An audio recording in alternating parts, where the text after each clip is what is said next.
We did just hear from the Justice Minister here coming out with a statement and basically saying that they're aware of the criticism of the criminal justice system and that they do know that Ghosn did not leave via lawful means. Anything new in here that we learned today? There's not a lot of details about what the government actually knows about the conditions of his departure and what they're willing to say. So we don't yet know exactly how they will pursue this case. We do know, of course, that they have contacted Interpol. They've tried to get some cooperation in Lebanon. They vowed to try to get Ghosn back, but the circumstances on the ground suggest that that's not a likely scenario. He's likely to stay put there, at least for the time being, in Lebanon. He's planning to have a press briefing there. So it's hard to see how the government is going to press its case in that. They can take action here. They vowed to, as you mentioned, have stricter enforcement of immigration procedures.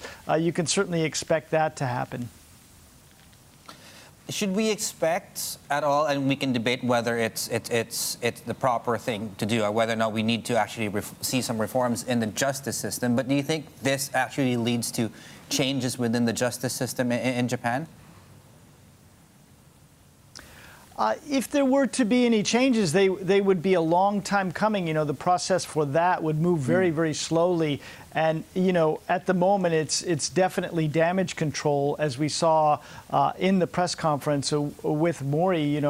Moving ahead, Japan is going to keep pressing its case. I think the most likely path forward for them is to insist that Carlos Ghosn has escaped justice, and that he needs to be brought back to Japan. And they're going to be making that case and trying to avoid any discussion at all of their justice system here. At the same time, Ghosn is likely to be calling for reforms, as are other possibly executives. At least there has been some concern from the beginning of this that foreign executives here could at some point face stricter conditions and maybe unfair restrictions on their movements, this sort of thing. So people will be watching this very closely to see if the government does make any moves like that. After such an embarrassing incident like this, they have to take some sort of steps to show that they are capable of controlling movements within their country at a minimum, and that they're taking steps to improve that.